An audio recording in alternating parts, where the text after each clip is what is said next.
Galingan mo, wire artist. Maganda talaga ang pagkakagawa mo doon sa lalaki na nakasakay sa baboy. Teka.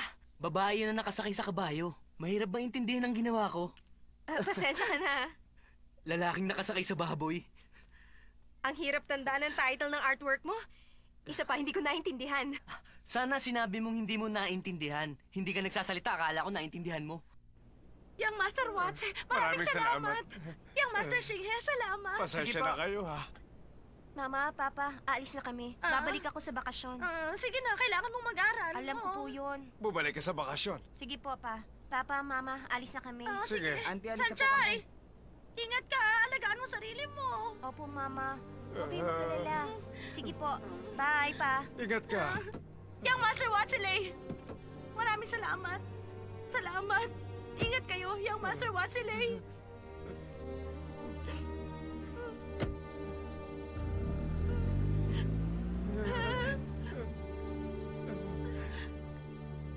Ani, nagkamali tayo. Akala natin madali ang buhay niya sa Taipei. Pero hindi pala. Oo nga. At akala natin, talagang magugustuhan ni Dao Mingso ang anak natin si Sanchay. Yun pala, nangangarap tayo ng gising.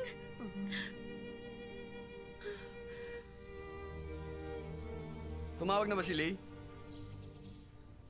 Sinundo nila si Sanchay. Mag-aaral na ulit siya. Sabi nila i-enroll na natin si Sanchay sa registrar. Ikaw na kumausap. Hindi ka tatanggihan ng professor. Kayo nang kumausap. Napakaliit na bagay lang, hindi mo pa siya matulungan. Malakas din naman kayo sa registrar, di ba? Kayo na kumausap. Dati, handa akong gawin na lahat para sa kanya. At para sa kanya, handa akong talikuran pati pamilya ko. Pero, ngayon ko lang naiintindihan. May mga bagay na hindi talaga pwede. Kapag pinilit mo, lalo ka masasaktan.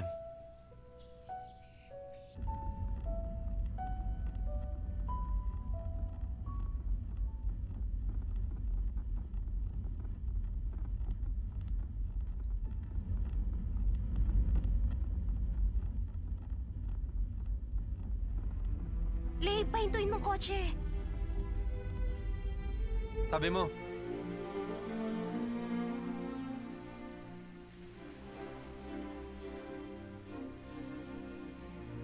Siya siguro si Asyong. Saan ka ba pupunta?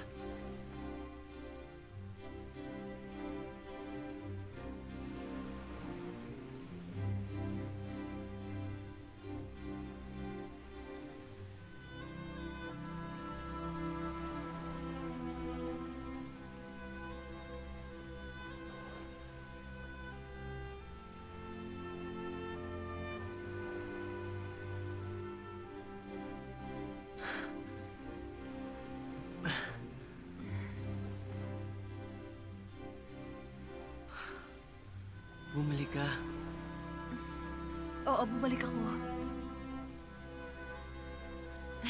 Sa wakas, nagkabalikan na sila.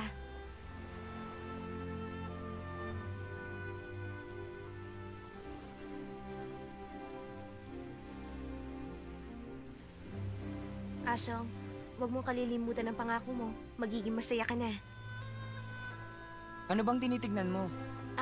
Wala naman. Alis na tayo, tara na.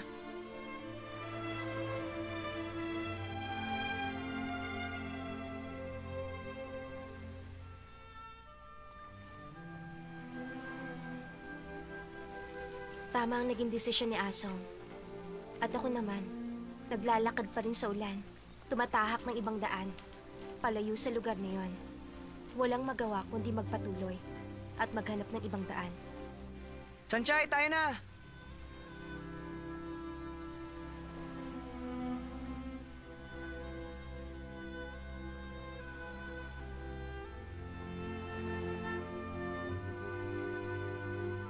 Laki naman ang bahay na kinuha mo para sa akin. Talaga? Maliit pa nga ito. Alam mo, magkaiba talaga tayo ng pananaw tungkol sa sukat ng bahay. Sabi nung may-ari, pwede mong gamitin ang lahat ng kasangkapan dito. At sabi niya, meron pa doon sa labas. Ipapasok ko na lang bukas. Hindi na bale, ako nang bahala. Doon ka na lang sa bahay namin para hindi ka nauupa. Maalagaan pa kita. Shingha, Masyado na ako nakakaabala sa inyo. Ang hirap ng lagay ko. Lagi nyo na lang ako tinutulungan. Nahihiya na talaga ako sa inyo. Maraming salamat ulit. Huwag kayong mag-alala. Kaya ko naman ang sarili ko.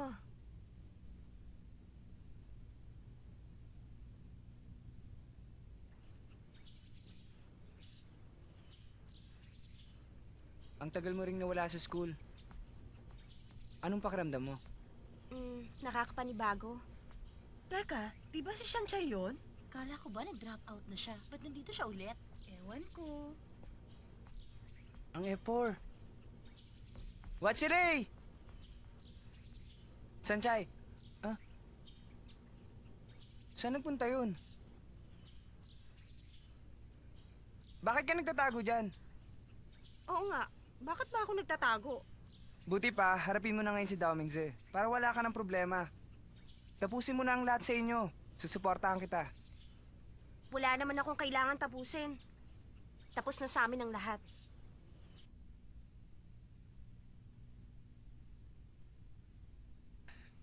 Asi, magpakalalaki ka naman. Nagkasalubong kayo. Pero hindi man lang kayo nagpansinan. Para kang bata. Ewan ko ba sa'yo? Siyang umiwas tapos sasabihin mo ako ang parang bata?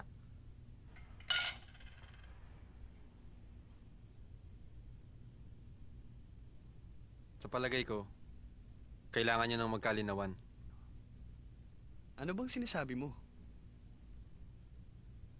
Hindi ba binigyan niyo ng deadline ang inyong mga sarili? Malapit na ang deadline, hindi ba? Ase, tanggapin mo na. Huwag mo nang pahirapan ang sarili niyo. Huwag mo nang palakihin ang problema. Sinabi ko sa'yo na sunduin mo siya doon. Dahil gusto ko, natuluyan ka na makipagkala sa kanya.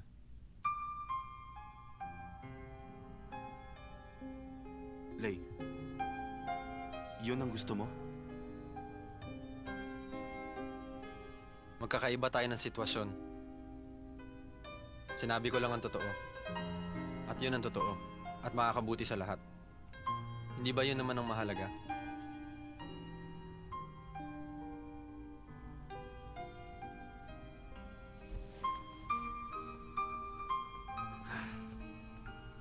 Lay, ano bang gusto mong palabasin?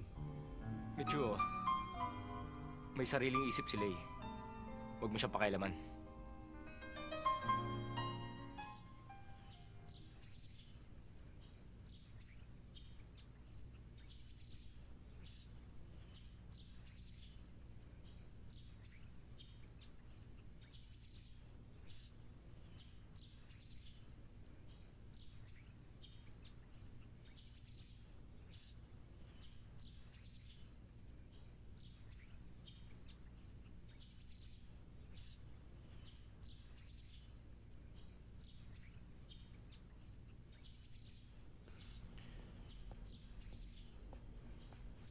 Sanchay, meron akong sasabihin.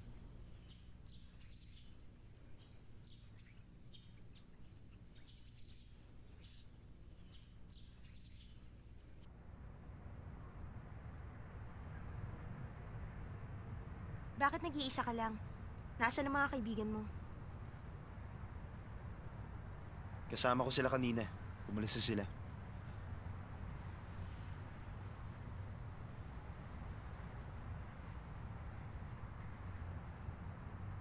Akala ko ba may sasabihin ka?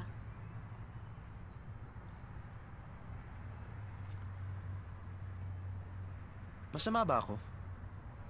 Kaya ayaw mo ko makasama? Hindi. Sabi mo kasi may sasabihin ka.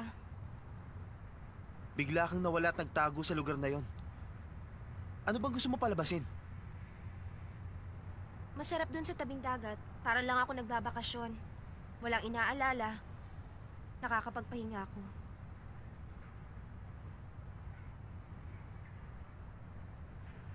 Wala ka bang gustong sabihin?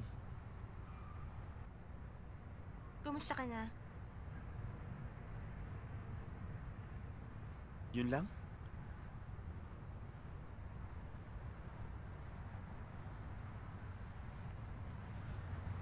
Masama ang loob ko sa'yo.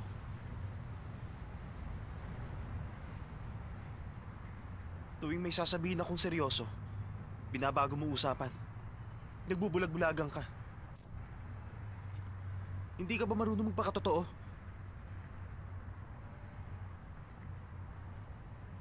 Kung ganyan ka, paano ka makikipagrelasyon? Ayoko maging tau-tauhan. Palagi na lang. Ginagawa mo akong tanga. Manhid ka ba?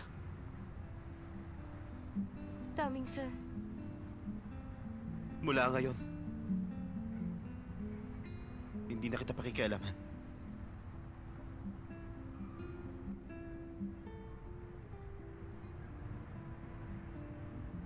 Ayoko mahirapan ka. Kanina sa school, pinagtaguan mo ako.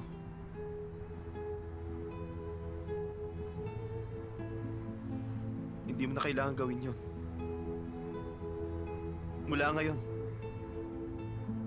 wala nang pansinan. Nangako ako sa iyo noon na palalayain kita. Sige. Daming sir, sandali. Dala ko palagi ang kwintas na ito. Isusoli ko na.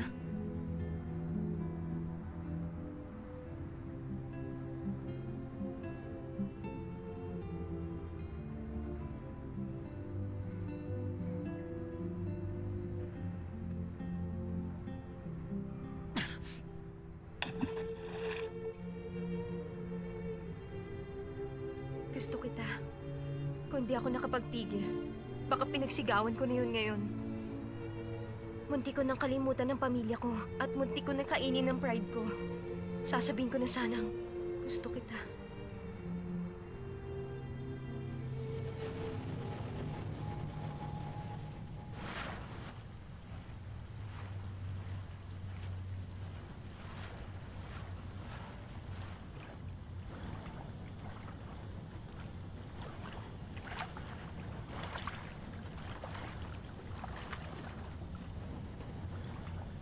Sanchay, anong ginagawa mo dyan? May hinahanap ako. Hindi ko makita. Tulungan mo naman ako maghanap dito. Nasaan na ba yun? Sana makita ko na.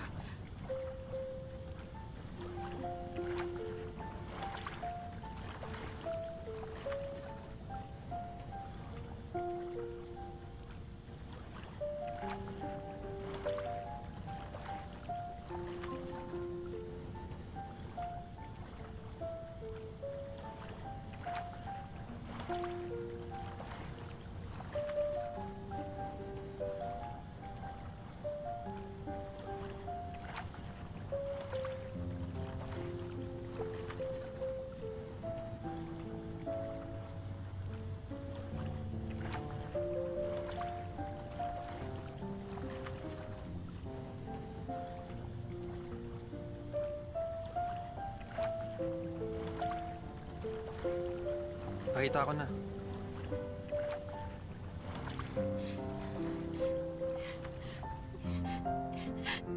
Ganito pala ang pakiramdam.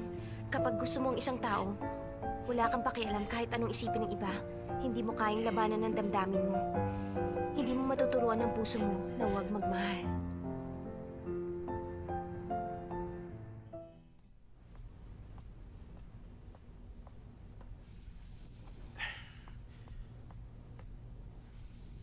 Order ka na eh?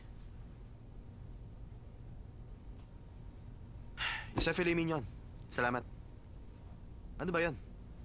Ase, tungkol kay Sanchay, ano plano mo sa kanya? Wala. Sigurado ka? Mula ngayon ang buhay ni Sanchay, pakikipagrelasyon at kinabukasan ay hindi mo na pakikialaman, ganun ba? Sinabi ko na di ba, ang kulit mo. Yan lang ba sasabihin mo sa akin?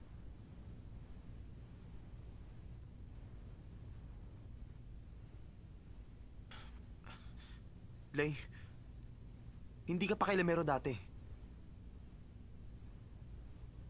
Alam ko, iniisip mo siya. Inaalala mo kapakanan niya. Tama ka doon. Ase, sinabi ko noon kay Simen at Mitsuo na hindi ako makikialam. Kung ngayon maganda ang takbo ng relasyon nyo, tutuparin ko yun. Tatanungin ulit kita. Ayaw mo na ba? Ayaw mo na kay Sanchay? Nakakatawa ka. Naisip ko na. Sabihin sa'yo ang totoo. Ano ba yon? Gusto ko siyang ligawan.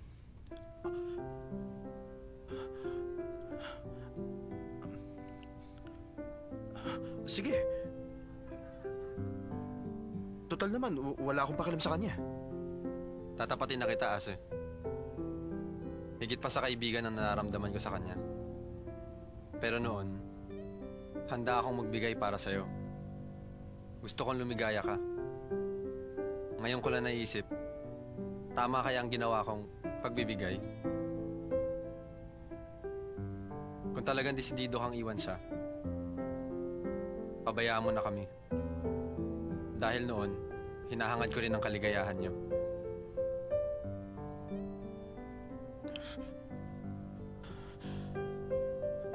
Bakit kailangan pa sabihin yan? Siguro hindi ko na kailangan sabihin. Gusto ko ikaw ang unang makaalam. Uulitin ko sinabi ko. Wala akong pakialam sa desisyon mo. At gusto mo matuwa ako? Ano nakakatuwa doon?